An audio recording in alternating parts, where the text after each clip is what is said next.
Osama bin Laden, on the record, clearly enjoys the protection of the Taliban government in Afghanistan. CBS's Tom Fenton reports that investigators are taking a hard look at some other countries that might be giving him secret support.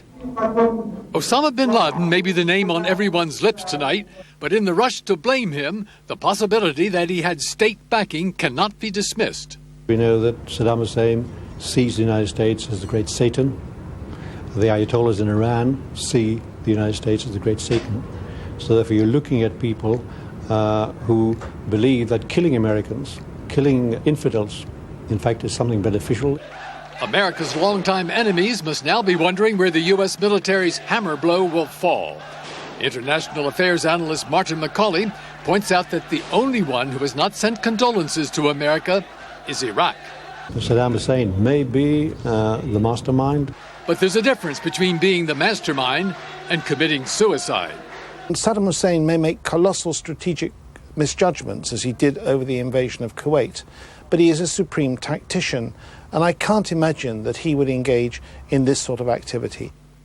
And what about the Ayatollahs? Since the terror attacks, Iranian TV, the voice of the hardliners, has been running sympathetic commentaries on America for the first time in 2 decades.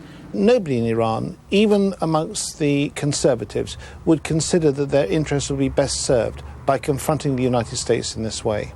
Which leaves 2 other former enemies of America, Syria and Libya, that are still classified as terrorist states. But both have moved towards the community of nations. So that leaves only the shadowy groups that ally themselves with bin Laden. These groups could not operate on a world scale unless they operated from Islamic states. Therefore, the states are supporting them. Historically, as the downing of Pan Am 103 proved, state-sponsored terrorism has always been most dangerous when allied with a network of nebulous groups. But there is a problem. You have to get every part of the network, and military action has to be followed by political action. International terrorism is, first of all, reactive, and secondly, a hydra.